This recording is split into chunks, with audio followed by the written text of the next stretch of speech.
The views expressed and the opinions given by the individual host and their guests do not necessarily reflect those of Para X, its affiliates, or its sponsors.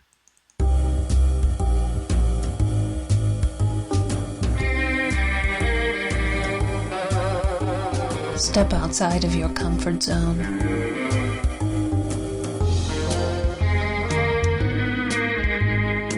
See the world with a whole new perspective.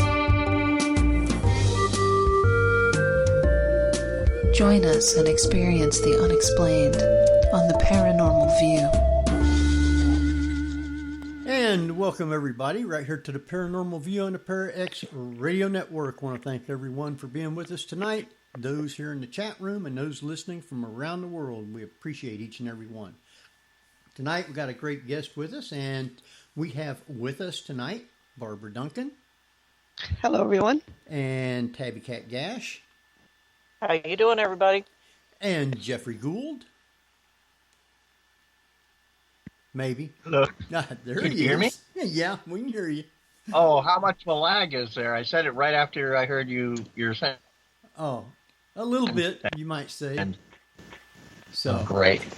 All right. Well, we done missed a few minutes, not many tonight, but we had problems getting connected. Wouldn't let me connect, but now we're on. Hopefully, there we go. We got it now. People in the chat room, yeah, people in the chat room can hear us. So, all right, hit that tape button. Oh, it's being taped. Okay. Yes, sir. I'm sure it is. I was taping to start with, so some of the beginning part beforehand I'll have to cut out, but it's being taped. So with that, though, we got a great guest lined up for tonight. And Jeff, why don't you introduce our guest? Yes. Well, our guest is the founder of the group Paranormal Inc. Our returning guest is paranormal investigator, multiple book author, and filmmaker Rich Newman. So welcome back, Rich. Hey, thanks for having me, guys. No problem. Sorry about not being able to get on, but that happens ever so often.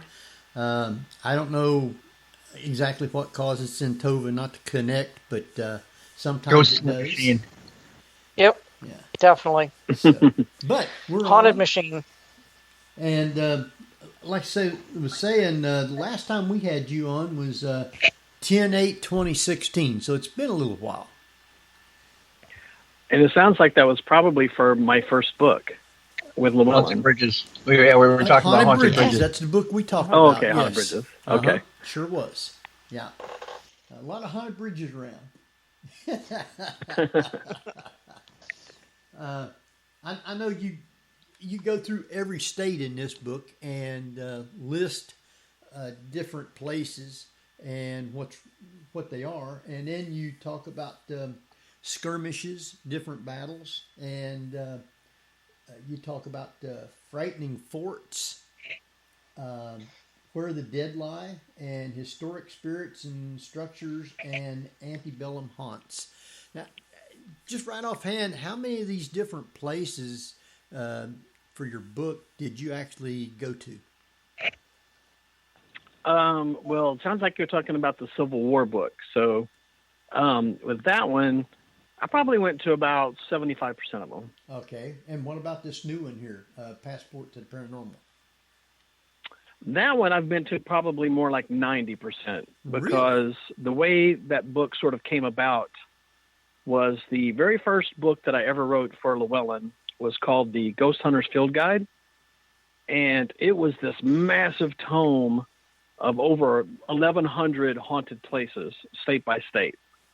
And when the anniversary sort of came up for that book, they were kind of deciding whether they wanted to do a second updated edition of it or something new.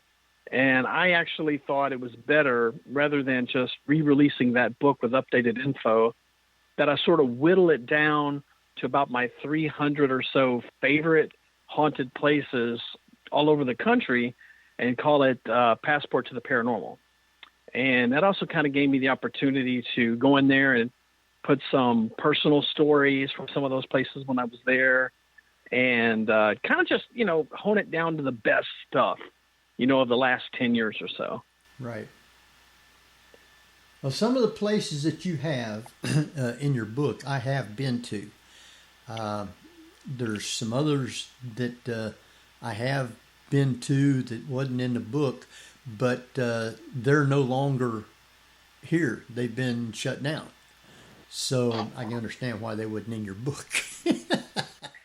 Oh, sure. And there's places actually, and the reason that we, like I say, talked about doing an updated one of the Ghost Hunters Field Guide is because just like with the issue of your place, a lot of them go out of business. They're bed and breakfast, and then they end up selling out to a private family that moves in. And then a lot of times, too, they just change names. Right. There's a lot of like little, especially on the East Coast, that seems to be like a lot of flipping on the East Coast, that you get a lot of B&Bs, that'll have one name, and then 3 or 4 years later, it's totally changed to a different name. And also the culture changes. Like one owner is totally cool with the ghost stories and folklore and stuff that happens there. And then the next owners come in and they fervently deny, that anything's ever happened there, and right. kind of poo-poo all that stuff. Well, the very first investigation that I went on before I started doing this show was just around the corner from where we live at. It was the Sorg Opera House in Middletown, Ohio. That is now no longer there. I mean, the building is there, but it's not. They don't list it as being haunted and have it for investigations.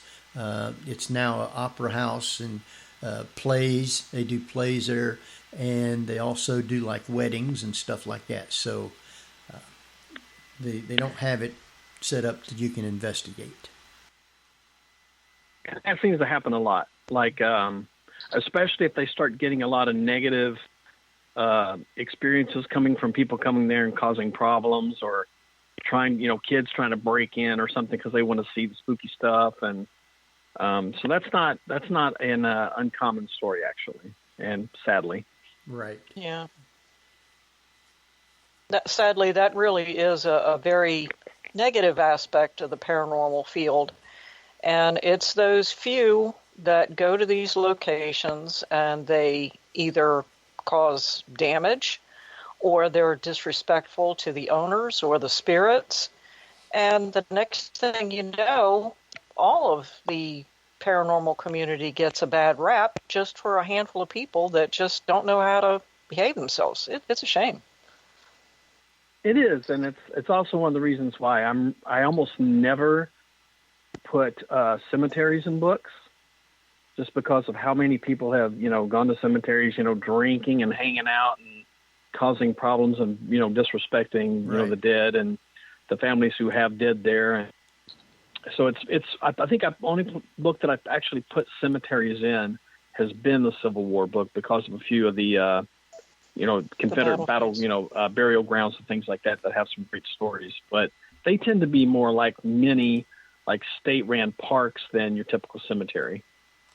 Yeah. Now, in your Civil War book, when you do mention some of the cemeteries, most of them, I think, are pretty much associated with battlefields. So they are very much protected by, the park services that run them, or the municipalities where they're located. So it's fortunate that most of the people that go on to those places, they're watched pretty close, make sure that nothing like that happens. Absolutely. And also, they don't really have recent interments. Most of the people who are buried there are from the 1800s. So that's another, kind of reason why that, you can worry a little bit less about, a family popping up and being angry that someone kicked over, their dead mother's tombstone. Yeah. Still happens, though. I mean, sure. It really does still happen. I remember reading a few months back where somebody somewhere down south just decided to go into an old cemetery. There was a handful of newer ones, newer graves in there, but somebody had gone in there, a bunch of kids, and they knocked over some of the old gravestones. And fortunately, they caught up with some of them, and they hung them up by their Buster Browns and caused them to, either make restitution for the damages or out and out put them back. Total Oh, sure. disrespect. Total disrespect. And some of them are really popular. Like the cemetery at Chickamauga is a really popular, if not ghost hunting spot, for sure kind of urban legend spot. Because people have heard stories of, the green-eyed specter or monster, whichever version of the story you want to go with, that's sort of seen in Chickamauga around that old cemetery. And that's, unfortunately, that one gets a lot of, wrong people visiting there. Yeah. Well, now, are there any other cemeteries that you're aware of that have any other critters or creatures associated with it other than just ghosts? I mean, you refer to this green person or green being in Chickamauga. Any other cemeteries that have got any other critters besides spooks in there? I can't think of one offhand that has to do with the Civil War, but we actually have one close to us here in Memphis, Tennessee, in a little town called Atoka, and it's called the Atoka Cemetery, but it's used to be listed in the local, like the television networks and stuff. They would do like an article every Halloween, area about what the 10 most haunted places around Memphis are, and it would always end up on those lists. And they have these bizarre stories where people go to this cemetery at night and see these giant black creatures that look almost like a cross between like a dog and a demon with eyes and these inhuman snarls and growls and things, and all types of different things. It's actually the more people that I've talked to that've gone there, and I actually had a really spooky experience there too, if you want to hear that. But sure, the more that I talk to people who go there, people are kind of convinced that this particular cemetery is kind of like a portal, kind of a haunting, where it's rather than actually being physical ghosts running around or anything or creatures, it's almost like you're just hearing and kind of viewing through to the other side. Oh, okay. So what happened to you?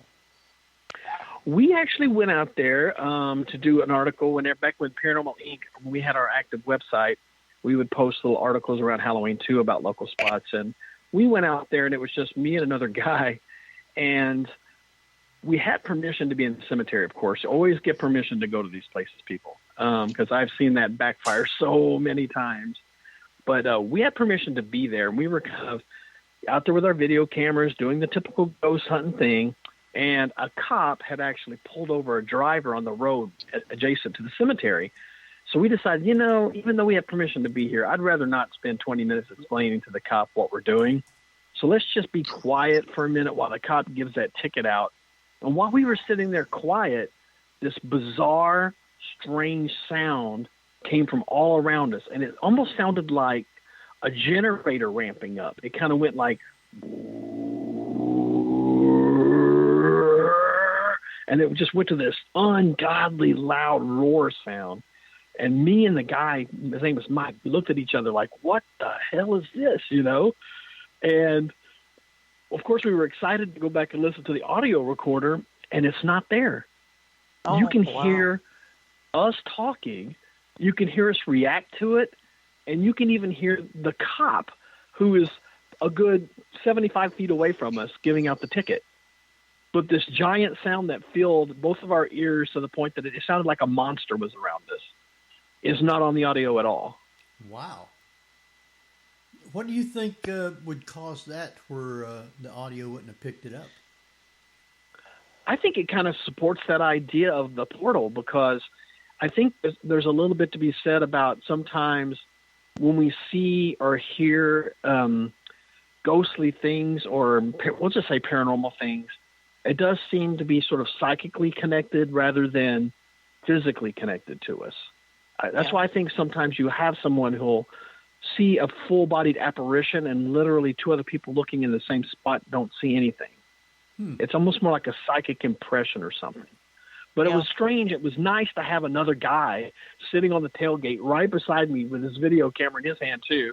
And we both, kind of looked at each other with those wide eyes like, what the heck is this sound, So it would have been weird if only one of us had heard it. Yeah. Validation is the best. Validation. Wow. So, why do you think there are so many hotels and inns around the country that have activity or ghosts? Well, I mean, I always say that the best ghost stories are always attached to great history. And I don't think that a lot of serious ghost hunters out there can be serious ghost hunters unless they also have kind of a love of history and stories about history. They kind of just go hand in hand. And old hotels, historic hotels, have so much history in them. I mean, we think now of all the people who go to, say, hotels to consummate their weddings. They go to hotels to celebrate big events in their life. They go to hotels to commit suicide when they're in despair. These things have been happening at hotels since day one.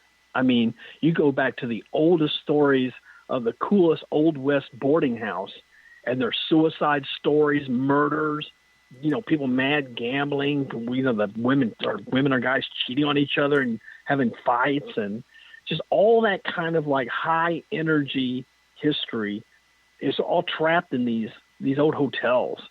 And I just think that when you have that much history in a place, it's going to come out. Yeah, I can see that. Right? Yeah. I think it's the same way with theaters. There's so much energy that goes through theaters, especially older ones. Whether they started out in the 1800s or if they were just vaudeville theaters that started out in the 1920s or something. The emotions and the energy, not only from the actors and the singers and the orchestra, but the people that come to see it, and it stays there. And you can, for some of us, we can actually physically feel it when we go into these places. It doesn't really leave. That's true. And I also think that theaters are a lot of times, especially during some of the harder moments in our country's history, are moments when people could get away and have some fun and enjoy life. And, in the afterlife, they kind of want to go back to that kind of thing. We have a fantastic theater here in town that's haunted called the Orpheum. I don't know if you've heard of the Orpheum Theater in Memphis, but it's this fantastic circa 1800s hotel. I mean, it's been rebuilt a few times over the years because of fires and whatnot. But it has this great story of a ghost girl named Mary, and she's so popular that she has her own seat in the theater that they don't allow anyone else to sit in. Oh. So no matter what the show is, no matter how big the performer, that seat will be empty for Mary. Oh, that's nice. That's great. I have seen that on people's shows, and I can't remember if the Ghost Hunters did it or one of those groups did that theater, and they was talking about that. Yeah, it's a really popular place for, especially the I actually used to appear on shows for like Discovery and Travel Channel. When they would come to the Orpheum, they would call me and say, "Hey, you want to come out and talk to the ghost people for us?" And we'd be like, "Okay." Oh, that's pretty interesting. Yeah. Is there any one particular either hotel or bed and breakfast that you have gone to that has really made an impression on you, or if you've had a really fantastic experience with? Oh man, so many. I have to say, like, for the last 3.5 years before, we're talking world before COVID here, I was working with Fuji TV from Japan, and they have a show called Nandakor Mystery that they travel to weird, haunted, spooky, paranormal spots all over the world, and then they feature them on this show in Japan. And I worked with those guys mostly in the States. We did, I think, something like 30 episodes or so here in the States. And then I went to Ireland and England with them too for a couple spots. Wow. And working with those guys, we've gone to some fantastic places, where we've gotten some great, experiences. And here close to me, probably our two most popular close by haunts would be the Crescent Hotel in Arkansas, which is about an hour and a half from me. I've heard of that one. And in my hometown of St. Louis is the Limp Mansion that I've been to many times as well. That has a lot of good stuff. Yeah. I worked on a feature film out in Nixa, Missouri a few years ago, and the director, long in advance, had orally promised to let me go to the Crescent Inn, but he kind of reneged and conveniently forgot all about that promise once I was there. Oh, man, you better go after him. He owes you a good trip. And do you know Tim Pilland? I do not. I was under the impression he either worked there or he was very much he was somebody who was like a liaison or something regarding investigation. Oh, he could be. Might be. I meet so many of these people. I mean, I'll be honest with you. I travel so much that sometimes it's really hard for me to remember names and things. I remember there was a fella there, and he was one of the guys that was, on the episode of Ghost Hunters when they went to the Crescent Hotel. He does like the tours, like if you go there and you take the ghost tours and stuff. And he's kind of like the popular guy there in Eureka Springs who knows about all the local folklore and the stories of the Crescent and all that kind of stuff. But I've been fortunate enough that I live close enough to the Crescent that I've gotten to stay in all the great rooms there, stay in the, they call it Michael's room. It's where a ghost, apparently while they were building the hotel, he fell about 4 stories to his death.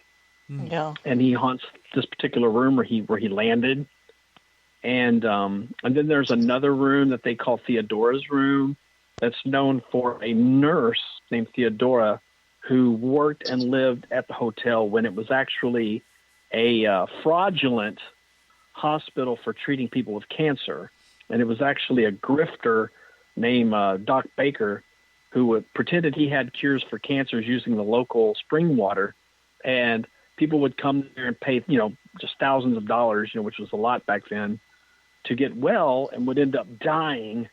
And they would sneak their bodies out during the night and tell everyone else, they got better and they left, And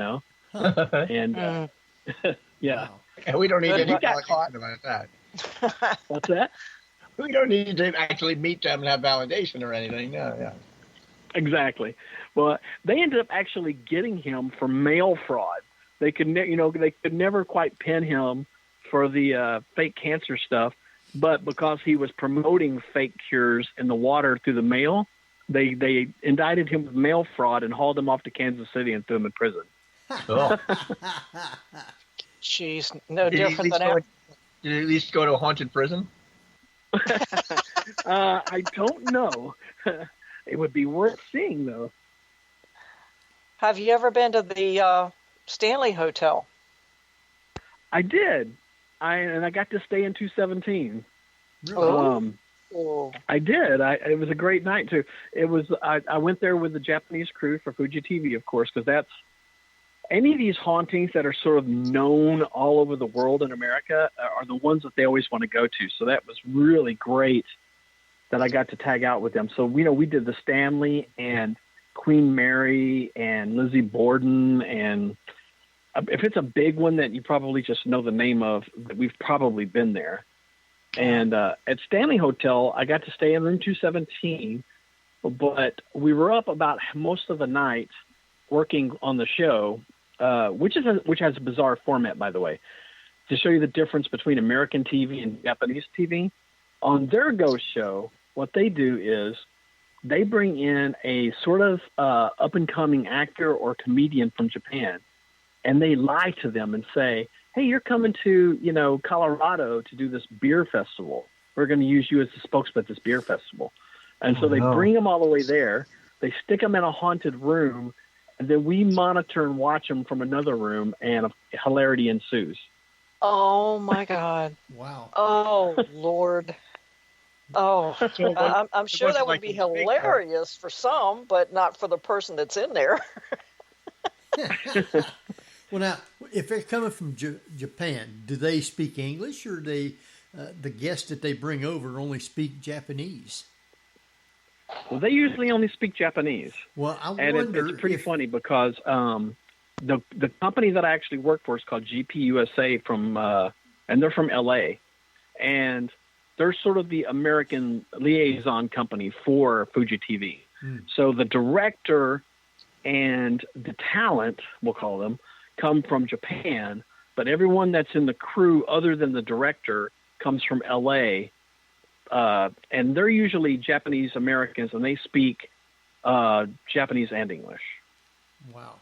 So I wonder if the one staying in the room hears something in Japanese, or they're talking to him in English. Well, I guess it depends on the ghost, because we're talking about American ghosts, so they're probably hearing them in English. But I don't know that any of them have ever actually heard words that they recognize. But I've definitely seen some terrified people in these rooms. Wow. But I can tell you an interesting thing about room 217 at the Stanley, if you want to hear it. Sure. Oh yeah. Yeah. Well, are you aware of the story about Stephen King there? Yeah. I know Stephen King was there. I don't know if I remember the story. Well, that's right. We got The Shining. Well, that's right. The Shining. According to King himself, he went there in the winter in the 70s, and there was somebody staying in the hotel. And him and Tabitha, his wife, were put into room 217. And he had a terrifying personal experience that he's never told anyone what it was. But it inspired him to write The Shining. So when I went there, we had been working for most of the night watching the fella, we'll call him the sucker, sleeping in the other room, who was experiencing spooky stuff himself. So by the time I got to room 217, it was about 1 a.m. And I pretty much killed everything and just crawled into bed with to sleep. And I think I'd probably been asleep about 20 minutes, and I was startled awake, and I heard a female laughing. And as soon as my brain registered what I was hearing, and I snapped awake, it went away. So I said, okay. And so I went back to sleep. And then about 2 hours later, we're hitting about 3:30 now, I wake up again, and this time the laughing kind of kept going, and I noticed that my bathroom light was on. So I get up out of the bed, and I cross the room, and of course you know what's going through my head from The Shining. Yeah. The infamous bathroom and the woman in the tub. Mm-hmm. And I'm thinking to myself, if I open this door and I see what was in The Shining in that tub, I am out of here, man. But I open up the door, and something has taken my toothbrush and thrown it in the floor. Wow. That was about kind of anticlimactic. So I put my toothbrush back, turn the light off, go back to bed. But that was kind of, but that did get me thinking, like, did Stephen King wake up and hear, a female spirit or something coming from the bathroom? And then he went in there and he did see something. I didn't, but maybe he did. And I could see how that would make The Shining. Well, maybe perhaps his wife didn't like the fact that she thought there was another female in the room and said, all right, let's get out of here. Could be. I'd probably be doing that if something ever happened to me in one of them places. Oh, no, you wouldn't, Henry. You'd be sitting there saying, all right, who in the hell's in the bathroom messing with my stuff? I think it would be cool to go visit there. That was one of the things on a list of places that I really wanted to go to. And, maybe one of these days, when things settle down and there aren't fires trying to burn everything down out there, I'll get out there and maybe, hopefully, stay in that room. And if she laughs at me, I'll ask her what the joke was. Wow. Well, that's a great place to go, mainly if for the reason that they really embrace the stories about the place and the haunting there, and they really make you feel welcome about it, And honestly, The Shining saved that hotel, because when King stayed there, it was this dilapidated, outdated, falling apart kind of place. And then after The Shining came out, and he told everyone that he got the idea while staying there, the Stanley became this instant mecca for horror fans, ghost hunters, you name it, you know? Wow. Yeah, Well, now, I guess that's good PR. Oh yeah. Well, and that's always been kind of working on these books over the years has been kind of interesting, is the amount of places that are willing to go with that PR versus when I first started. Whereas, a lot of people were still kind of poo-pooing ghost stories and not really encouraging, that side of their history. And now, thanks to, paranormal television everywhere, books, people like me writing books and things everywhere, so many more of them are willing to not only tell you their ghost stories, but they publish it on their websites and sell merch and all kinds of stuff, Yeah. In many ways, it's to me personally, there's an awful lot of places that do benefit from having, advertised that the place is haunted, and having people to come in, and a lot of times the spirits are pretty willing to talk or whatever. Then you have some other smaller places that I've noticed over the years. You go in, I went to them years ago, and the activity was pretty heavy duty, and I've gone back to visit maybe 10 years later, and the feeling there is much, and I can't help but that's because the amount of people that come into these places, they bring in a different kind of energy, good or bad or indifferent. They bring in a different energy, and it has a tendency to change the atmosphere. Have you noticed that? Have you gone back to revisit someplace? I've definitely gone back and revisited places. And because of, let's say the first time you go there, like you said, like it wasn't really a popular place, or most people didn't know the ghost stories. So it was sort of easy to kind of do like a ghost hunt on the down low, hit the hallways after midnight when everyone's asleep, and head down and, get some video and do some EVP work and that kind of thing. But now, since everyone kind of knows this stuff, it's hard to get those moments because, like I go to the Limp Mansion now, I won't go near that place on a Friday or Saturday night if I want to go ghost hunting, because I know there's going to be 10 or 15 people there up at 3 a.m. with like a Ouija board drinking, saying, "Hey, ghosts, come do something," and just pretty much ruining the ghost hunting vibe of the place. Wow. Yeah. Now, I know I don't like to go to these places to do investigations with the big group and pay a lot of money. I cannot do that.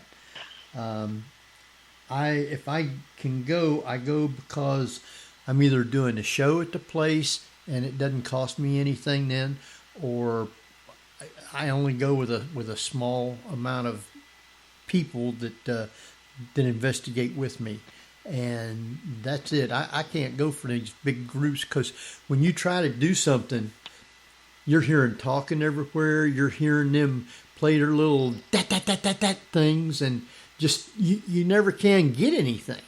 So I keep away from stuff like that. Yeah. Oh, I agree 100%. I've done events that are based around like a ghost hunting class or something.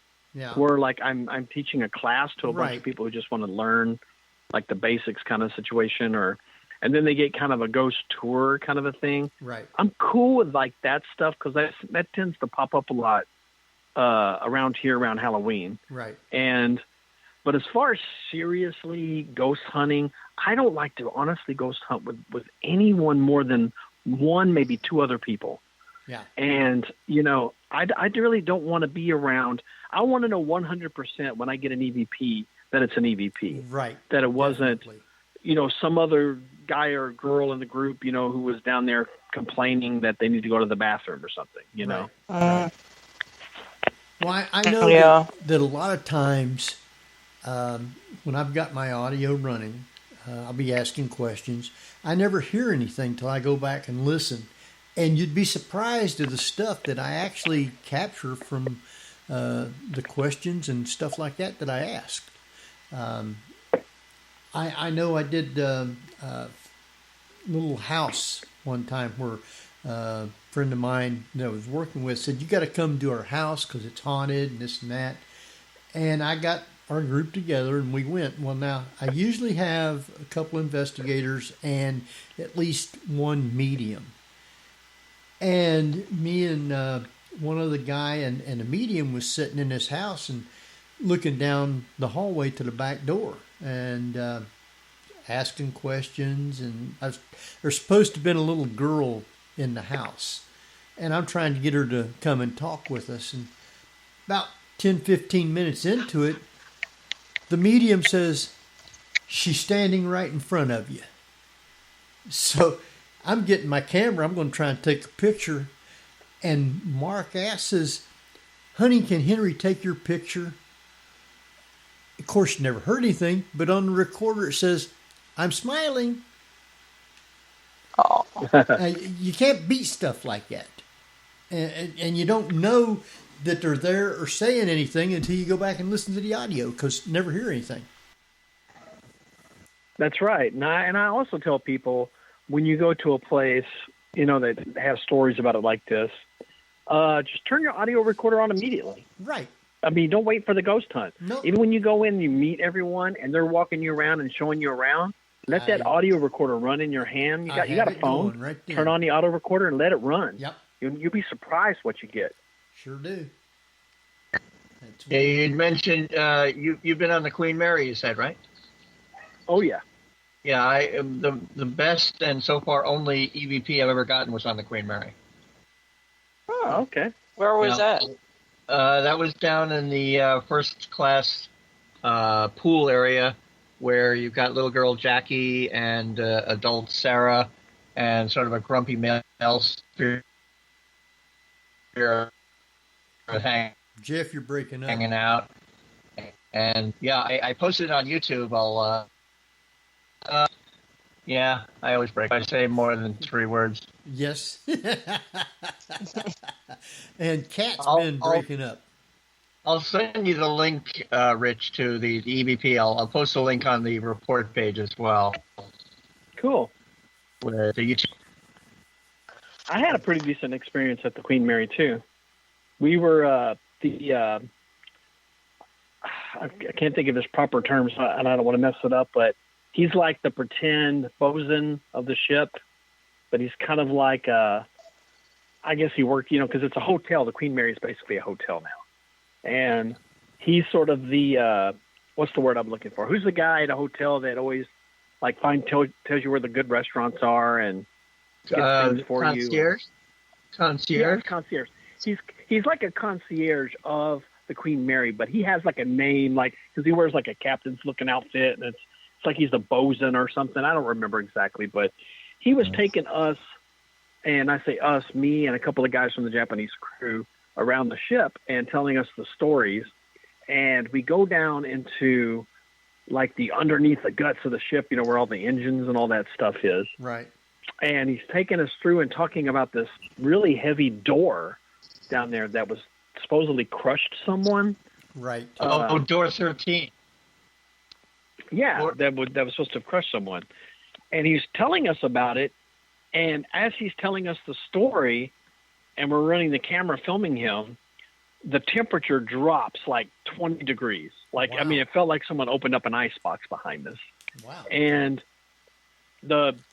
and I have to tell you, every single time that something spooky happens while shooting with the Japanese folks, they get really frightened quickly.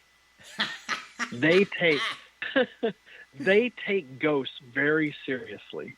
And as soon as anything starts happening, they will instantly kind of go pale and their eyes will get really wide, and they kind of start looking as a way to leave. And as soon as the code hit us, the director kind of looked at me with wide eyes, and the camera guy, and then we hear somebody. It sounds like footsteps of someone running straight at us. You can hear this doop doop doop doop doop doop doop doop doop, and then it was gone. And it was just like someone had just like charged us while we were standing there. Wow. Now, could you hear that, or you only caught it on the recorder? No, it was audio. We could hear it live. Wow. It was in real time. Wow. I mean, he was literally telling us about the door and the stories about the door. And I guess the Queen Mary had been used to transport troops at the end of the war or something like that, of World War II. He was telling us the Grey Ghost. Yeah, and he was telling us the stories of that. And then, like I said, all of a sudden the cold hit us. And then no sooner do we start looking at each other and like, do you feel that? And then here comes this toom, toom, toom, toom, toom, toom, toom, toom, toom. Something just like running at us. Wow. Well, taking into account it was World War II, and the ghost of the ship crew member suddenly saw Japanese people on board his ship. Oh dear. Yeah, you're right. Yeah, that could be a trigger of the whole thing. That's right. Wow. Yeah. Trigger object. Yeah, they had painted, when they were doing troop transports, they painted the ship gray, which is why they called it the Grey Ghost. That's right, yeah. Wow. Now, I know, Barbara, you live in San Francisco, and she's been on the aircraft carrier. A couple times, right? Oh, a lot more than a couple. Oh, really? Yeah, he was this Hornet. Yeah. Which one? The Hornet. Okay. Yeah. The only EVP I was ever to catch there was one that said, "Can you hear me?" Wow. And that was from the birthings. Was you on like a tour or? No. I just you can go on the ship and just walk around. And that's what. And if you go in the weekdays, there's nobody there, so you can pretty much do your own ghost hunt. Wow. They don't stop you. So. Well, that would be interesting. I know the Hornet was in a few battles, and it got tore up a little bit, didn't it? I believe so. It was also transporting prisoners of war. And, of course, it also picked up the very first Apollo mission. So. Right. The capsule. Yeah. Yep. Interesting. Oh, yeah. Lots of stuff happening on there. A couple of fires, I think. Wow. I suppose it's decommissioned now and just used for tours. It's a museum. Yeah. Okay. Yeah. Wow. LA or San Francisco? Where? In Alameda. It's in Alameda. Mm-hmm. That's not very far away from San Francisco, right? Cat, you're breaking up. I have no idea. Alameda, there's a naval station.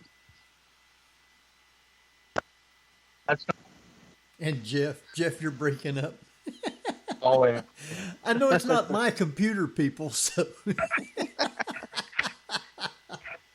But there's something about water. We're going to actually have to exercise this one. There's something about water that I think carries a lot of energy that keeps some of these ships haunted for a very long time. Yeah. It could be. That's one of those theories, where they talk about certain types of rock formations associated around areas of water being sort of like a conduit for trapping, especially a lot of residual type things. So you could be correct on that, for sure. Wow. Have you ever had any experiences with aircraft, Rich?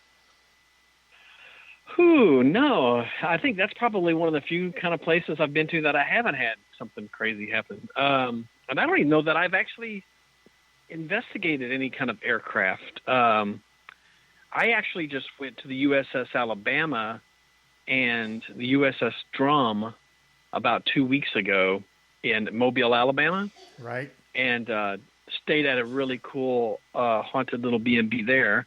And they had planes there, like all over the grounds. And when I was talking to one of the park, he's not a ranger, but I guess just workers, he was telling me that there was a figure that was like kind of like a shadow person, like an all black figure that's often seen standing next to one of the outdoor B-52 bombers that was used pretty heavily during World War II and even part of the Korean War. And he was saying that sometimes they get, 3 or 4 people in one day who say they see this all black figure just standing next to the underneath the prop near the front wheels of this B-52. Wow. But I don't know that I've ever actually heard of any plane with a story on there. I mean, do you guys know a story like this? Not from aircraft. No, not really. I mean, the only aircraft story that I've ever heard about, mainly just around the hangars more than anything else, not necessarily the planes, but the hangars. But I was just curious about airplanes because, there have been stories over the years, like probably the most popular is the ghost of Flight 401, where after that aircraft crashed, they took parts, bits and pieces of parts out of the wreckage and put them in other aircraft, L-1011 aircraft, and people were seeing ghosts of the crew on those aircraft. And they finally made the correlation that all of these aircraft that they were seeing these ghosts on these aircraft, they had salvaged parts from 401. And so they started yanking them out of there. And once they took all these parts out of there, the hauntings stopped. But I'm sure that there's probably aircraft, since there are so few aircraft that are left anymore, like from the major wars, World War I, II, Korea, Vietnam, that are still in existence, with the exception of that, what is that big, huge graveyard out west that's got 10 million junk planes out there in the desert or something? I'm sure that if people were to go out there at night, because they're not allowed, I'm sure there's got to be a lot of ghosts from people that died on board those aircraft. So you might want to go out there one day, Rich, and see if that shadow person really does exist. That would be a cool thing to hear you talk about next time. Well, that's definitely my kind of trip. And I'll tell you, if I ever heard about a haunted World War I biplane, I'd be all over that thing. I'd probably take a ride in it. World War I aircraft to fly in. I've been in one in Virginia, and they strapped an old World War II parachute to my butt, which was heavier than I was, and stuck me in the cockpit. And I was strapped in to the point where if I wanted to get out, I don't think I could have. And the last words that were said to me before we took off was, in the event that you find yourself outside of the aircraft for some reason, reach under your left armpit and pull that ring. And I'm thinking, how in the hell am I going to get out of the aircraft the way you've got me strapped in? But you're saying that's not an event. That's a horror story. But I mean, that was the last thing that was said to me. And I was thinking, well, how am I supposed to get out with me strapped in with like 6 seat belts? But we did loops and rolls and hammerhead stalls and everything. And it was a birthday gift from my mom's boyfriend. And when I got back down on the ground, she came running over to me and hugged me. And she says, "Oh, I didn't think I was ever going to see you again." And I said, "Well, let's put it this way. If we had crashed, at least I was doing something that I was enjoying." That was a lot of fun. That really was.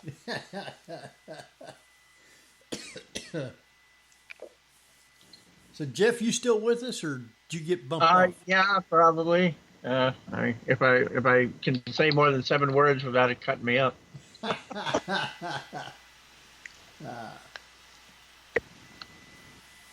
Yeah, like I was saying, I tend to get better EVPs and things that happen if I'm just in a small group. I don't like going, and I've been to Waverly 4 or 5 times with Para X Radio, and I would get to go there for free with them to do my show. But I would also get to go in there to investigate. That is one huge spooky building. Oh yeah, I've been to Waverly a couple times. Yeah, I mean, it's just one of those places that unfortunately it's hard to avoid a crowd there. Yes, like that's I mean, the whole thing. especially if you go for any of their official like tour times or any of that kind of stuff, you know you're going to be there with a group of 10 to 20 at least, and if not more. Yeah. Oh yeah, and it's I just when I see a group like that, then I just something in my brain just goes, okay, this is not a serious investigation thing. This is just a let's have fun, take a tour, hear the stories, experience it. Maybe we'll get something great on a great photo, right? Or a great video clip or something, and just kind of concentrate. But yeah, I agree with you. Like, I mean, if I know there's going to be a lot of pollution going on, and I don't even like to be around people with those, with their broken radios doing the radio thing. Yes. And yeah, it drives me crazy. Well, they got an old school not far from me called Post Town. It's in Middletown, Ohio. And matter of fact, they've got an event, I think it's this month sometime. And you can go set your table up and, people comes in, autographs or whatever. You can talk about your show and things like that. But generally, later on after the event, if you want to stay, they have ghost hunts of the building. It's supposed to be pretty haunted, but I don't, because I leave before it gets dark. I have to drive home, and I can't see good at night, so I usually come back home. So, but I've been there, I don't know, 4 or 5 times to do the show and just go for setting up for the event and stuff like that. But it's supposed to be haunted, and they tell you the different ghosts and where they're at and stuff like that. I tend to find, though, that you don't get very much if you're with a bunch of people trying to go out and do stuff. It just doesn't work. Yeah, I mean, when we used to do the ghost hunting classes, we would always talk about ghost hunting kind of using an acronym called DICE that I wrote about in the Ghost Hunting for Beginners book that I did for Llewellyn. But it basically comes down to DICE stands for detect, interact, capture, and escalate. And it basically, if you're going to interact with a ghost and kind of get that energy flowing between you, that's kind of the goal you want. You want to kind of start interacting with a ghost. And usually when you can get that going and you can get them talking to you, whether it's EVP or just their disembodied voice and you're hearing it in real time, or maybe they're moving something for you or knocking on the wall or opening a door, whatever, you get that energy going and it can escalate. It's going to get better and better and better. And nothing kills that bit of interaction and that escalation more than, some jackass walking in and going, "Hey, y'all got some beer?" Because they, it was other people from a group in the tour with you. Wow. Right. So many times you do these public events, and people, and I don't fault them for wanting to have a good time, but I can't take those kinds of ghost hunts very seriously. I mean, when everyone's walking around with coolers of beer and everyone's in groups of 4 and 5 and they're, hanging out and talking, and they're talking to each other so much, they never hear a disembodied voice anyway. They're too busy talking themselves. That's it. So, yeah, I'm not that guy that's going to poo-poo that kind of event or anything. but something in my brain just automatically goes, okay, this is not me getting to ghost hunt. This is just everyone wanting to have a good time, so I'll just do that too. Yeah. Yeah. That's the way it goes. All right, I think we're going to take us a quick break. I know we missed a few minutes at the start of the show, but we're going to go ahead and take our break, and then it'll be about 6-7 minutes, something like that. Remember, your mic will be live, and I'm going to let Jeff. You still with us? Yep. Okay. You want to take us out for a quick break? Exactly. You're listening to the Paranormal View on para-x.com with hosts Henry Foister, Ceiling Cat Barbara Duncan, Tabby Cat Gash, and myself, Jeffrey Gould, with our guest author and filmmaker, Rich Newman. So stay tuned for more of the Paranormal View after the break. Para-X Radio, programming for the open mind. And welcome back, everybody, right here to the Paranormal View on the Para-X Radio Network. I want to thank everyone for being with us tonight. Those in the chat room and those listening from around the world, we appreciate each and every one of you. Tonight we have with us Barbara Duncan. Hello, everyone. And we got Tabby Cat Gash. Hi, everybody. And Jeffrey Gould. Hello, hello. All right. And we want to welcome back our guest tonight. Who is our guest, Jeff? Still Rich Newman. Still? Oh. By the way, Rich, It's still me. what was the name of the TV show, Magical something? The Japanese one? What was the title again? The Japanese show is called Nandacore Mystery. Mystery. Okay. Is that Manticore like the mythical beast? No, Nandacore, like Nandakore. That would have made Ah, okay. That's why we couldn't find it. I was looking up the mythical beast, the Manticore. Yeah. My bad. I heard it too. I want to remind everybody in the chat room, if you do have questions, you can private chat them to either Ceiling Cat, Tabby Cat, or myself, Henry Foister, and we will get those right over to our guest. I know there's a lot of places that I have done that has closed. One is being, and I forget what the name of it was. It was an old folks home, and we went there, and we was down in the day room just talking, Kat and I, and we never heard anything. But the recorder, when we go back and listen to it, picks up a little girl, and she says, "Please wake up." We have no idea if someone had died or somebody was sleeping and she wanted to go home. Just, "Please wake up." And that was all we caught. But Yeah, and that's a pretty typical EVP story. I mean, people, you try to learn as much as you can about a location before you go there and do an investigation and EVP work, so you sort of ask pertinent questions. But a lot of times, because we don't hear answers coming back to us, we don't get that real-time feedback. We're kind of feeling around in the dark, and we get those unexpected kind of answers, Right. And it was a great place. It closed a few years back. It was a very small town, just off the interstate. And I guess it had been closed. When the people closed it, they packed up, walked out, left everything. All the records, all the equipment, everything was right there in the building. They just left it. So... Wow.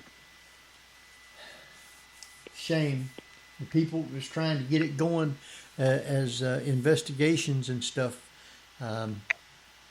wasn't doing the greatest. I mean, they was doing some business, but it wasn't enough to actually pay for it and keep it going. So they ended up selling. And it's kind of hard for a old folks home to capitalize on a haunted reputation. Right. Not like a hotel or a restaurant or a living museum or something that can sort of do tours and such, it's kind of more difficult in that particular situation. But I've definitely seen, my fair share of places closed down.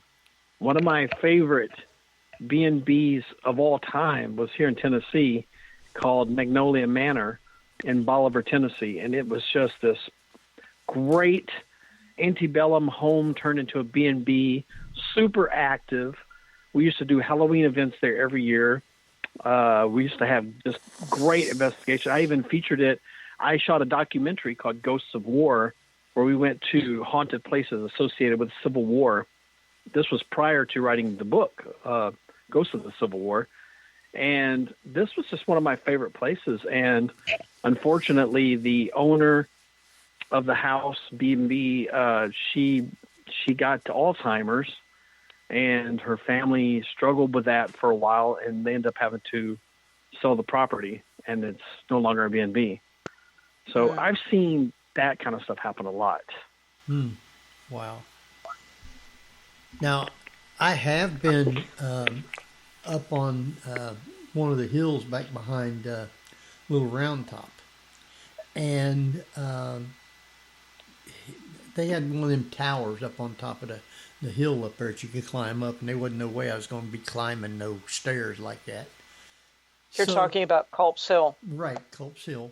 And I was there to the edge of the top, kind of, looking down through the wood line, and all of a sudden I hear this zing through the trees, and I caught this voice said, "Get down."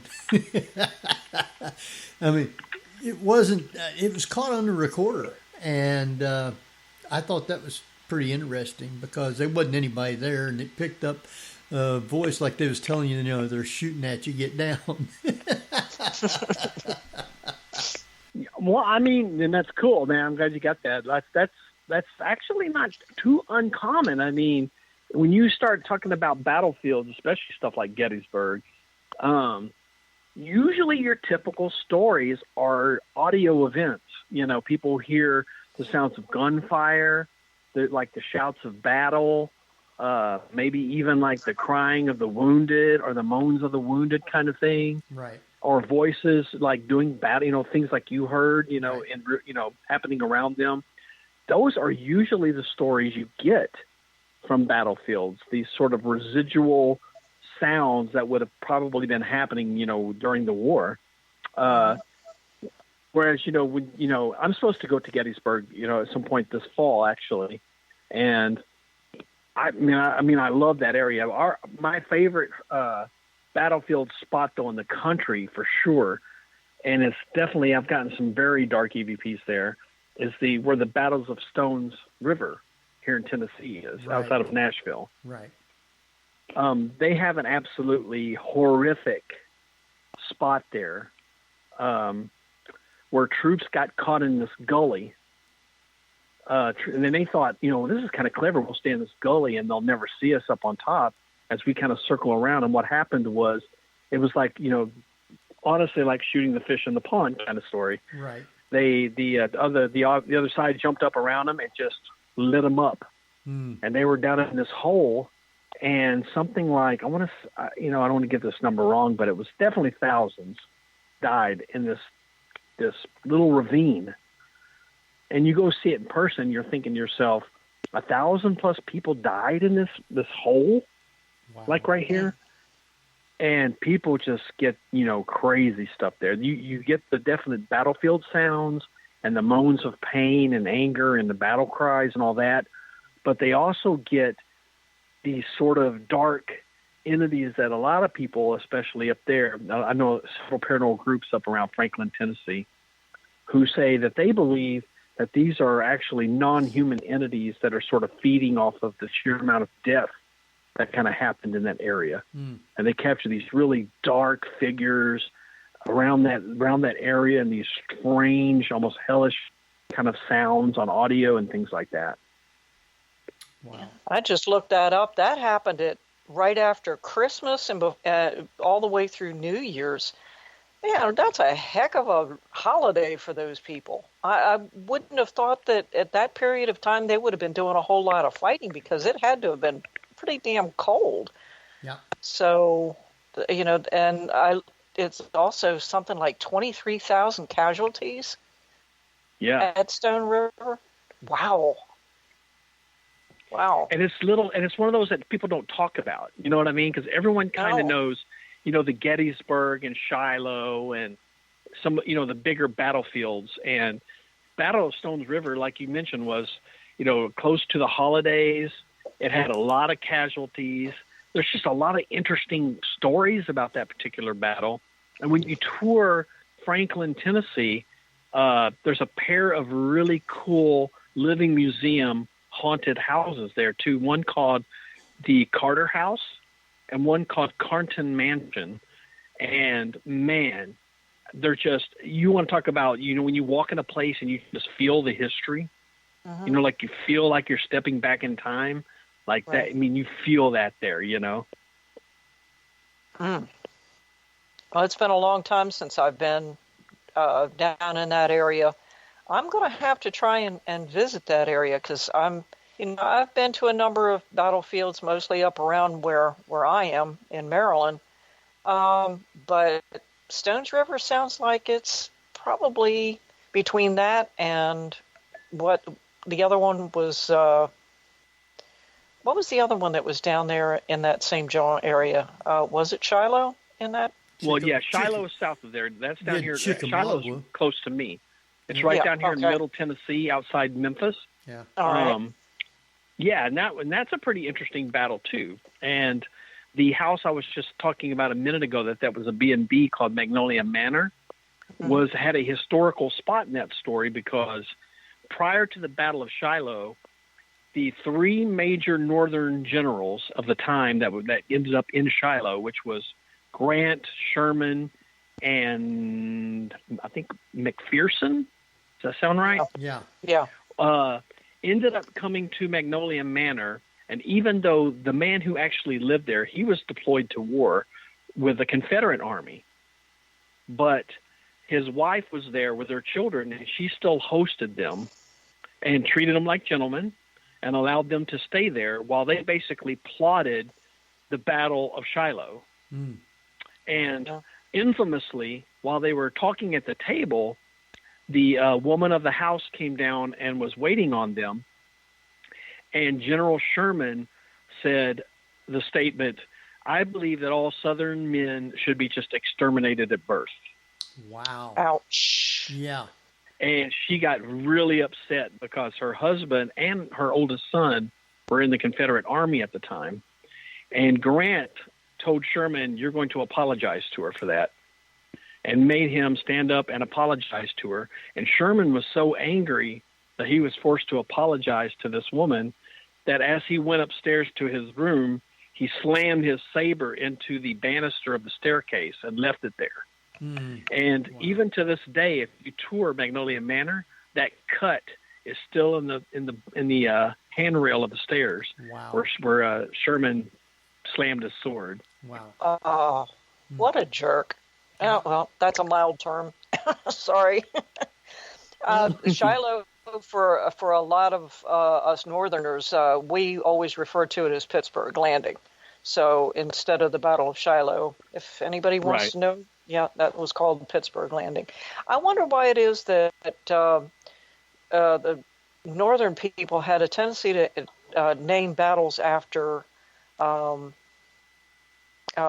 areas, and the Southerners had a tendency to name it something else. It's like the Battle of Sharpsburg and the Battle of Antietam, the Battle of Shiloh, and Pittsburgh Landing. Right. That's an interesting way of putting it. So when you go to these places to investigate, I find it interesting that unless you try to relate to the spirits that are there by talking in a manner in which they can understand, in other words, using terms, names, and so forth that they would understand, you could go down to a battlefield such as Shiloh and refer to it as Pittsburgh Landing, and any Confederate soldier is going to look at you like you've got two heads. And they might not even Right. relate to you. They might not even talk to you. You've got to talk to a spirit in a manner in which they can understand you, something they can relate to. Whether, a trigger object can also just be how you talk to them.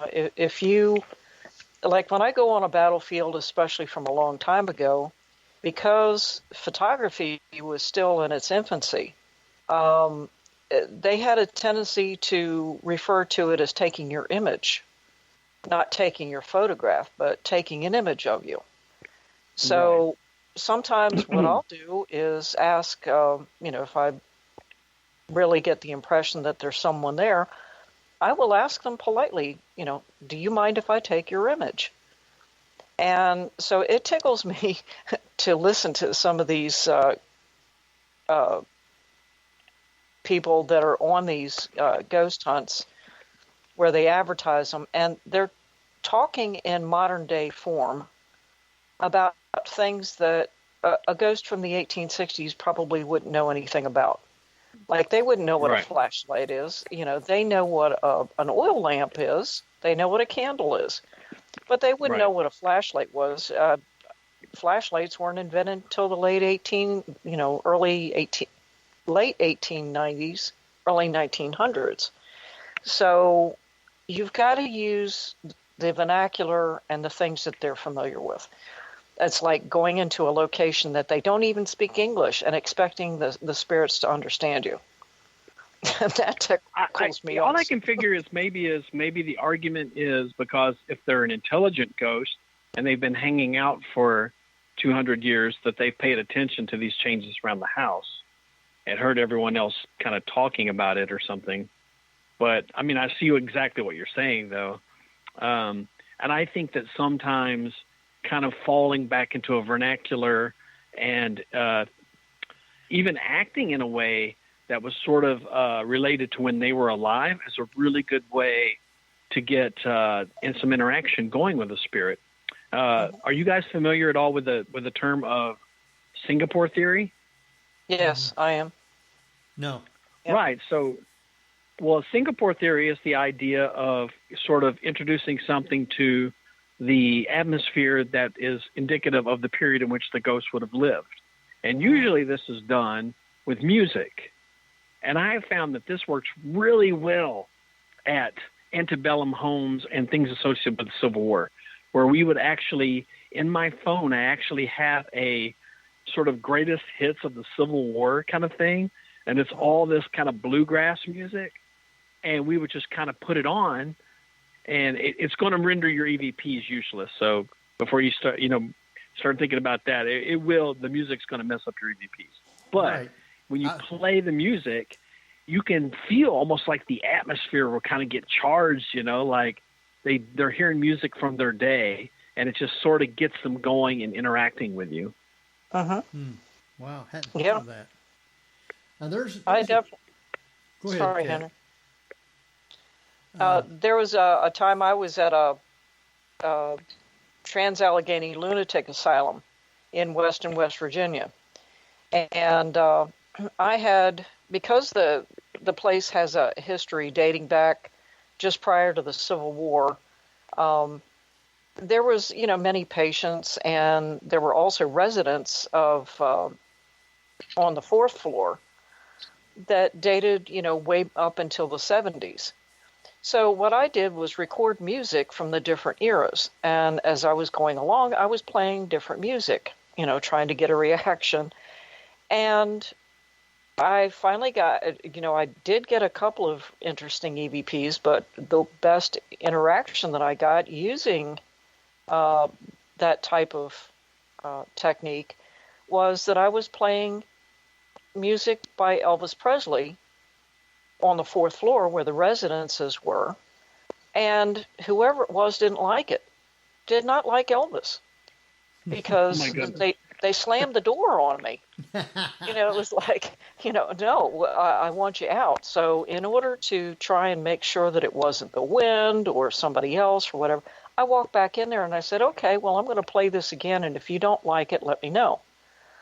Well, I had no sooner played it and started to walk away than bam, the door slams again. So, okay, you didn't like Elvis Presley. Sorry about that. Now there's a That'd be a crime in Memphis. oh yeah. Well, Or I was playing, I think I was playing the Battle Hymn of the Republic. I was playing it at a bed and breakfast in Erie, Pennsylvania. And this particular bed and breakfast was notorious for having a lot of Confederate people that came up there after the war. And one in particular would come into the inn and stay at the bar quite often. And he was a roughhouser and caused a lot of problems. And eventually he got murdered somewhere in the town. And it was said that he comes back every now and then. Well, I happened to have my recorder on, and I was playing the Battle Hymn of the Republic, and I felt the scrape across my neck, and it burned. And I asked the person next to me to shine their flashlight on my throat, and here there was a thin red line across my throat. And I realized, okay, this person just did not like the fact that I was playing a Union song. Needless to say, I didn't play it anymore that night. There's a place that I have always wanted to go to investigate. I mean, it's outside, but I still would like to go there and just feel the vibes and if I could actually get anything. And it's in southwestern North Dakota and southeastern Montana. The Battle of the Little Bighorn. Okay. Have you ever been there? No, I haven't actually, but I've heard stories from there for sure. I've heard that if you go there and just do your recorder, you can hear chants and the drums and stuff like that from the Indians. Oh yeah, I bet. And I mean, a lot of the places around there are so associated with the key figures from that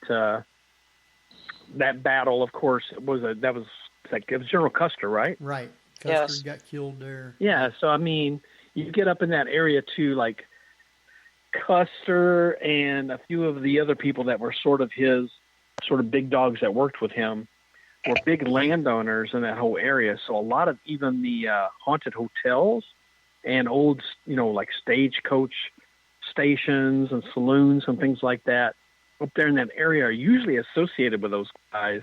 And they have their own kind of ghost stories about Custer and his fellows. Wow.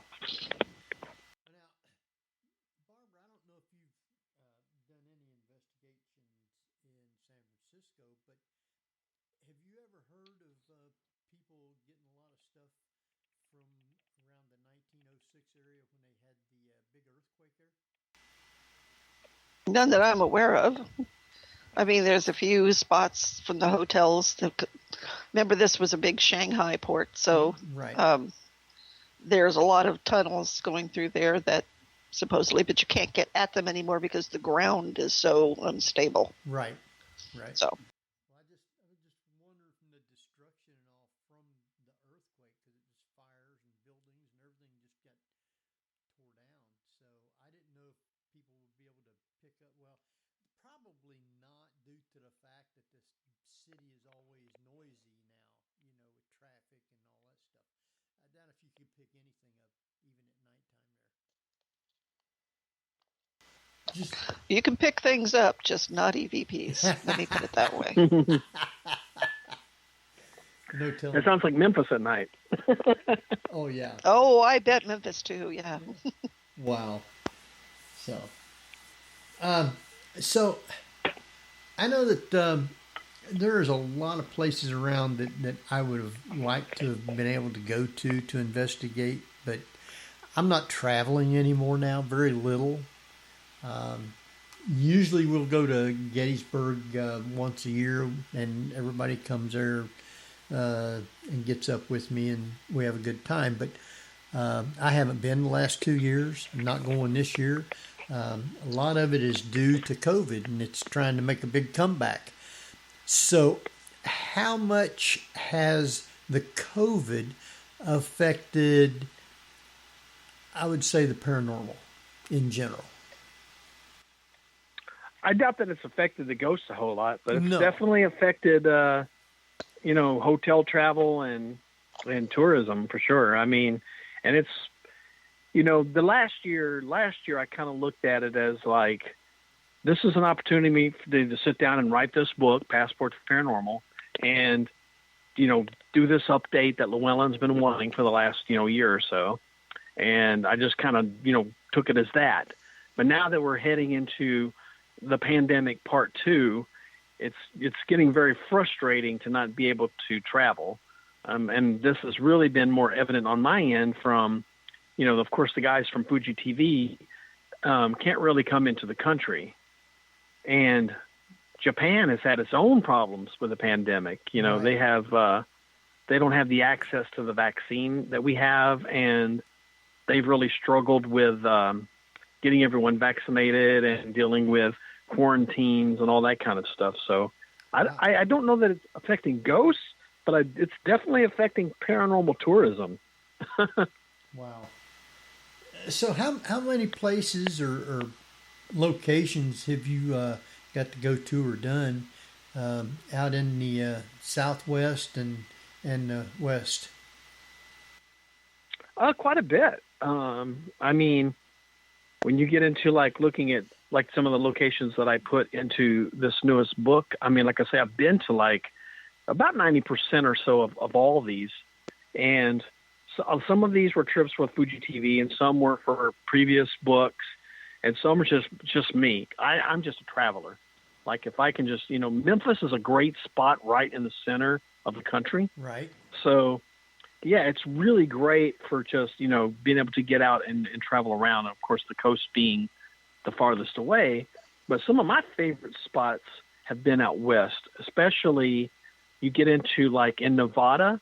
We went up to the Mitzpah Hotel, and we did stuff it's right up there by Area 51 too. It was really cool because it's in Tonopah, Nevada. And so when we drove up there from Las Vegas, we basically got to pass right through Area 51 and got to do a little bit of sightseeing there and go to the little alien and the infamous mailbox and all that. And then went up to Tonopah, and they have this great circa late 1800s hotel called the Mitzpah that just is really cool because you can it still looks like a 1800s saloon. Wow. Except with slot machines.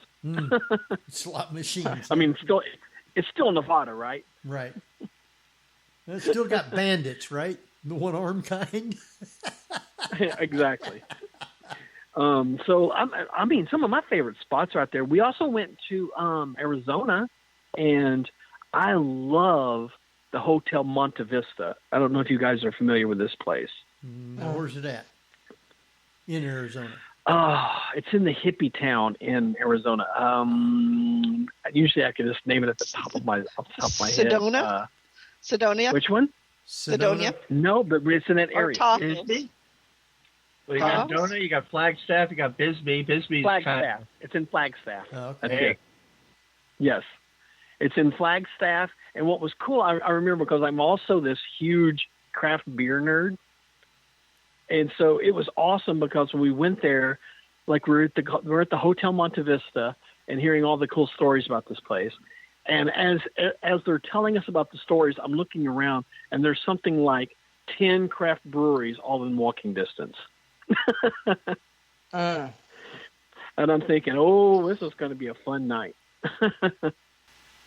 Wow. Interesting. I like the Old West. I like the old cowboys and all that stuff because I was a big cowboy nerd, like Hopalong Cassidy and Tim Holt, all them old cowboys. And so I always wanted to go out west and be able to ride a horse and stuff. Of course, you can ride horses everywhere, but I mean, going out there, it'd be something else altogether for me. Now, see, you sound like my old partner, and he had this really strange idea that if we were going to go and visit a lot of those kind of haunted places, that we should kind of head out towards like Nevada, California, you know, I guess kind of following the old gold rush kind of a trail kind of thing. Right.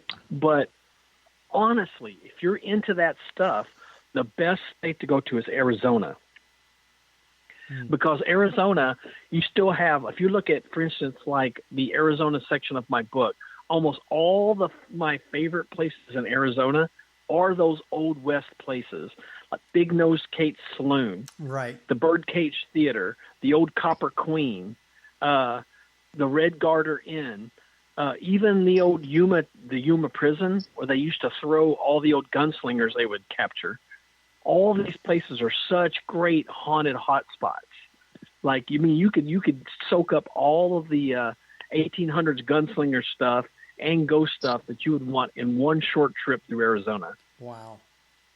Well, they had a lot of them there. They had Billy the Kid and just a whole bunch of those bandits and stuff like that.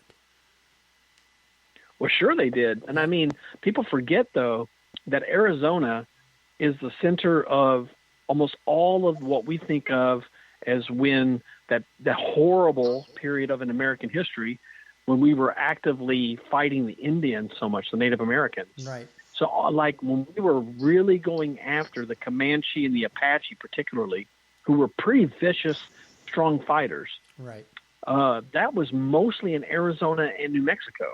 And a lot of times what we think of as sort of like the meaner kind of gunslingers of the day right, would go through Arizona. I mean, you look at Big Nose Kate's, for instance. right.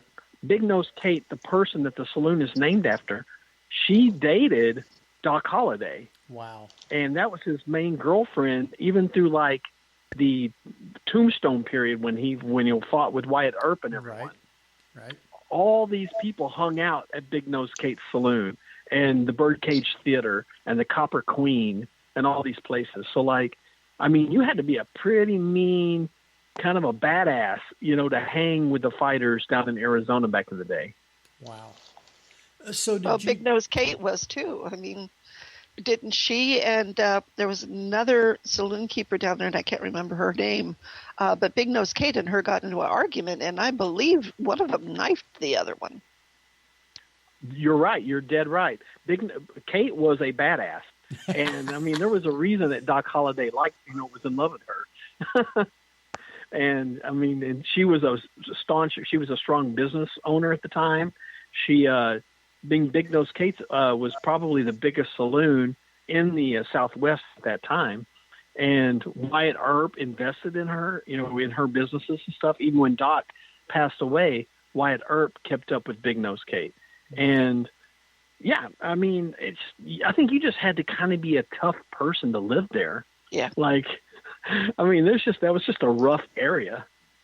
Isn't that where they had the gunfight at the OK Corral too? That's right. That was in Arizona. Yep. Yeah. Mm-hmm. And Wyatt Earp, let's see, didn't he go on after he was a lawman there and become a sports writer? He was. Oh my goodness! Don't get me lying. I have no idea. He married a San Francisco socialite, and he's buried in Colma. He converted to Judaism, and he's now buried in the Jewish cemetery in Colma, really? California. Wow, yep. I didn't know that. Huh. And he lived up into the, 25, 30s? Yeah, I'd have to look at this. I have to look at his tombstone to find out. I think so, because I know he was a sports writer. No, that was Bat Masterson. That was a sports writer. Bat Masterson. Yeah. But yeah, no, I think Wyatt Earp retired as a socialite in San Francisco. Wow, I didn't know that. Now you see, when I was growing up, I would hear a lot of these stories because my great grandfather, who lived to the ripe old age of 107. Wow. When I was very little, he was still around, and he was a character because he lost his left arm in an accident when he was 7 years old in 1895. Wow. And it was literally, he fell out of a tree and he broke it, and no one knew how to fix it, so they amputated it. Wow. So he went his whole life with only one arm, and he would wear these white button-up shirts that he would button up all the way to his neck. And every time that I ever saw him, he would be sitting in a room by himself with a spittoon. He actually had a spittoon and chewed tobacco. Wow. And he was a Pinkerton gunslinger up until the 1940s. Wow. And there were several articles written about him in the Kansas City Star because he was kind of known as this one-armed gunslinger. Wow. See, right there, Cool. there's some stories you ought to put in your new book. Yeah, definitely. Yeah. Well, he was a trip. I mean, because when I would visit him, I was a St. Louis city kid. And then I'd go visit this guy, and he's sitting here with his button-up shirt, his handlebar mustache, using a spittoon, and talking about chasing down gunslingers in the early 1900s, you know? Wow. What great memories. Yeah, I know my family came from Manchester area in Kentucky, and there was feuds. I think my family left that area in the early 40s. But my grandpa, the house where my grandma lived, he got killed in a logging accident, and he's buried up on the hillside of the home where they lived. I've been there and got to go up and see the cemetery, but the area, you had to be careful because our last name was Foister, and there was other families that didn't like the Foisters, and you could get shot very easily. I mean, even to this day, they still have feuds and stuff in that area. So it's Well, let me give you a good reason to go back to Kentucky, because it'll bring us back to the ghosts here and also satisfy your need for the Old West. So in Kentucky, there's this fantastic bed and breakfast that you can stay at called Talbot Tavern.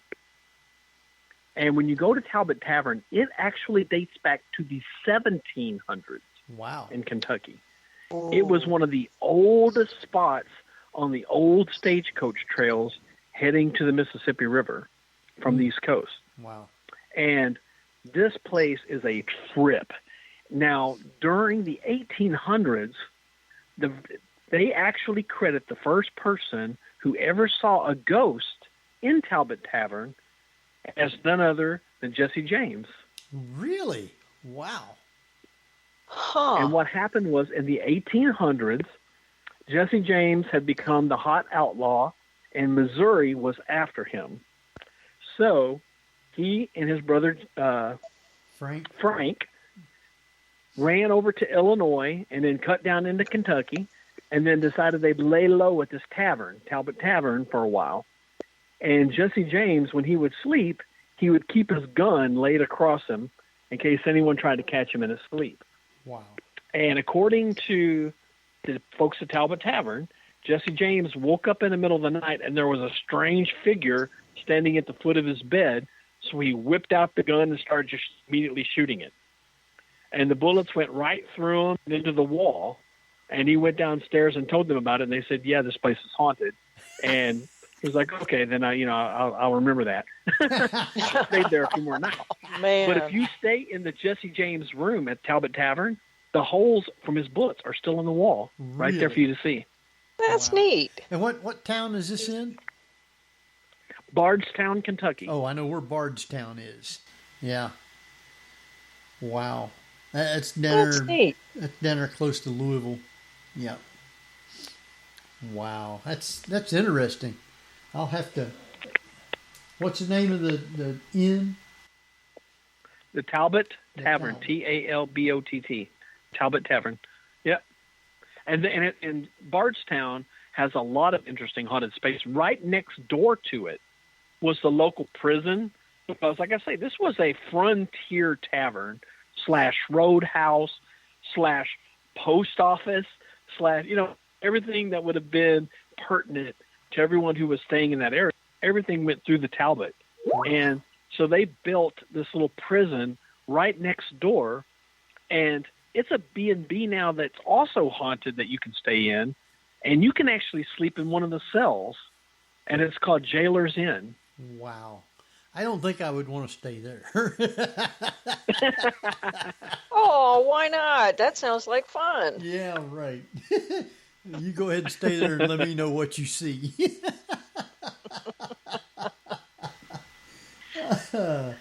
That's interesting. I'll have to remember that one.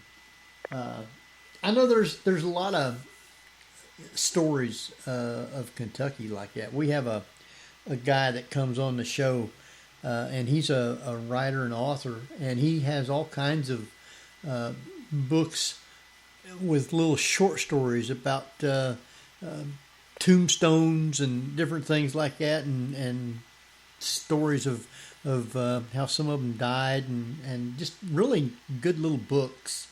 And he's due to be on again. I think it's next month sometime. But he's real interesting. But all his stuff is from around Kentucky there, and I thought that was real interesting. So I'll have to let him know about this place. He might want to go over there and write about it. He probably knows about it. He might. So, especially if he likes bourbon. That's also like the big bourbon area. Yeah, it is, right. Well, Tennessee, yeah. Kentucky bourbon, yeah. You get Kentucky bourbon. Yeah, it's down there close to, I guess just not too far from Lexington. That's right, yeah. It's south of Louisville, southwest of Lexington. Right, right. So, interesting. Now, Rich, during your travels, have you found that, are there any particular areas within the United States that you found to have the most paranormal stories come from? I mean, not including battlefields, which of course are notorious for them, but I'm just referring to general areas such as the South or the North or the Northeast or the West Coast. Well, don't we kind of all generally acknowledge that the entire city of New Orleans is haunted? I would say so. Well, yeah. I've never been there. Excuse me. Hairball. I've definitely seen quite a few cities that seem like they have quite a large plethora of haunted spots, New Orleans being the most obvious. I mean, I don't think you can go to a place in the French Quarter that doesn't have a ghost story, or an interesting tale about it. Right. And Savannah, Georgia is right there with it. Savannah, yes. Like almost every restaurant, hotel, anything you go to is going to be that way. But I've also seen that in smaller towns that just seem to sort of, whether you want to kind of pull on something like the idea of a portal or even ley lines or something like that, that it just happens that everything there seems to have some kind of bizarre, strange tales. Eureka Springs, Arkansas, is like that. They just have a lot of haunted places in one city. And when you go to the Crescent Hotel and take their tour, the fella that I was talking about that does tours there, and he was on the show Ghost Hunters and Ghost Adventures and all that stuff, but he often says, you can't walk through Eureka Springs without hearing a ghost story. The whole town seems to be haunted. And whether it does seem like a lot of these towns that are built around like natural springs that are running underneath them, and that combination of certain types of stone and water seems to conduct a lot more paranormal activity. But number one place for me would be New Orleans for sure in America. Wow. Interesting. So, what have you heard of an area where there's been a lot of big tragedy and stuff being haunted? A lot of what? Tragedy, oh, yes.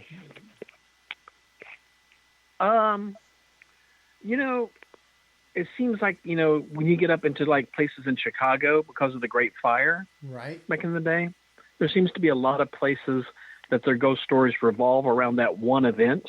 Wow. And you'll hear that quite a bit when you go up like to the Congress Hotel and a few other the key hot spots up there. You know, they'll talk a lot about the great fires that happened in Chicago back in the day. And it does seem like New Orleans, I mean, and to bring up a newer tragedy, I noticed for this newest book, when I went down and traveled, and I'm really close to Louisiana, so it's an easier trip. But, and some of my favorite haunted places in the country are in New Orleans, so I'm down there quite a bit. But I've started hearing a lot more stories about things that's happened post-Katrina. Right. A lot of the places, families who are devastated and lost loved ones, and places that really suffered a lot just since Katrina, they suddenly have these ghost stories.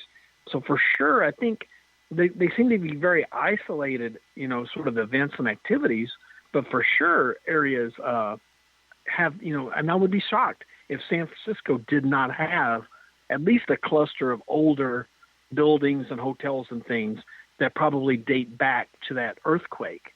And I ran into that in Anchorage, Alaska, too. The Anchorage Hotel and places around Anchorage remember the old earthquake from Alaska from the 1800s. Right. And a lot of their stories have to do with that. So, yeah. Wow. So I'm quite sure that there's so many places that you have not been to the biggest part of them. Oh, well, for sure. Yeah. I'm still trying to get to every place. I don't know what you guys, I mean, we do the best we can, right? We go to as many haunted places as we can. Right. Pretty much. Exactly. And yeah, I find a lot of private residents, people, you know, ask me to go to or something, where I have gotten quite a bit of stuff. Really interesting stuff. But you know, it's just what you pick up. You don't know that much history about, because the people hadn't lived there for very long or whatever, and they don't know any tragedy or history of anything. So when you pick stuff up like that, you just have to assume that it's there from something else.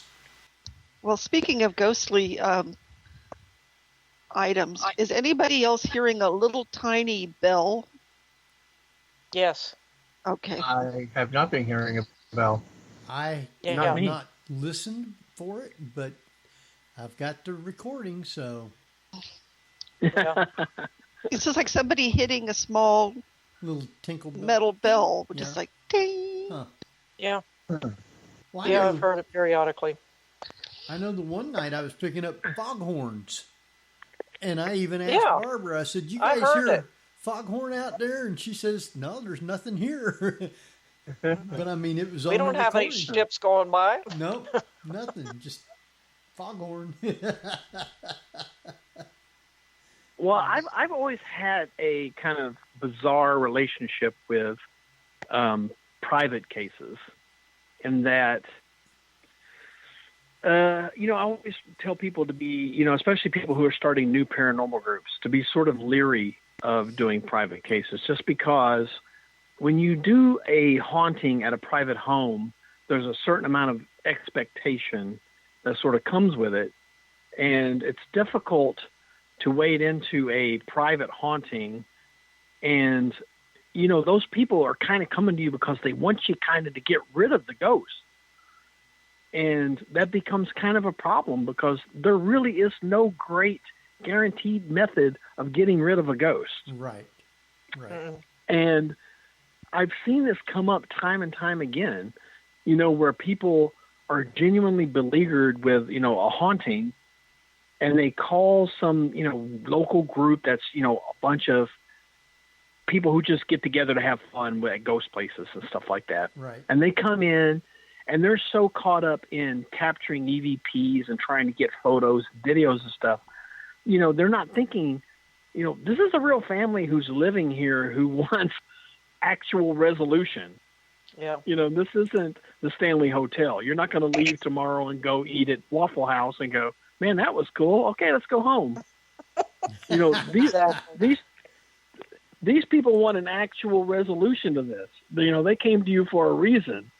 And, you have to kind of tread lightly in that territory. And, and I used to tell people up front, if it turns out you're really haunted, there's no guaranteed way to get rid of ghosts. Right. I mean, I can't make them leave.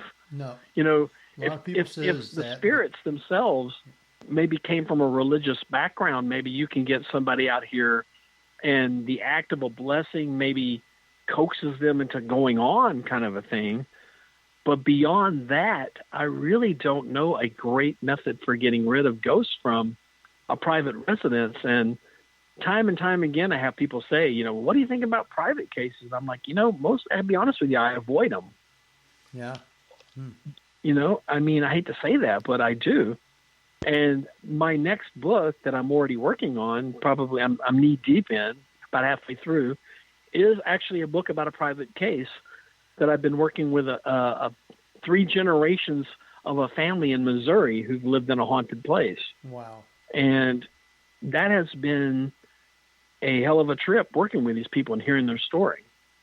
And so I just tell new paranormal groups to tread lightly with private cases, because it's not the same thing as, going to the Crescent and having a good night and getting some ghost stuff, and then you head home the next day. Right. You're gonna be getting into the lives of a real family who want resolution, and you got to stay there and be there for them. If you're not prepared to do that, then you may want to skip on that private case. Our time has run right on by. I want you to give out how people can follow you and contact you or whatever, and then stay on till after we're off, and we'll thank you. Well, here in the next couple of days, my website will be up and fully running. It's Rich Newman US, and you can always find me. I have an author page on Llewellyn and Amazon, and that's pretty much the easiest way to keep up with it. All right. With that, I want to thank everybody for listening tonight. And real quick, who's our guest next week, Tabby? Next week, our guest is Jeff Mudgett, author of Bloodstains, the story of notorious serial killer H.H. Holmes, who is also Jeff's great-great-grandfather. See you next week.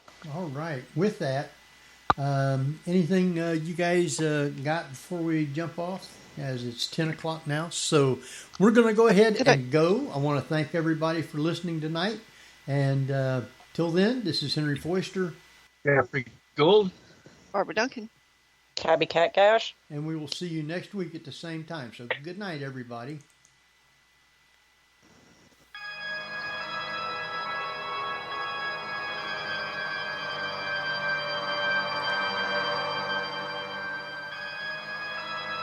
You've been listening to the Paranormal View on the ParaX Radio Network.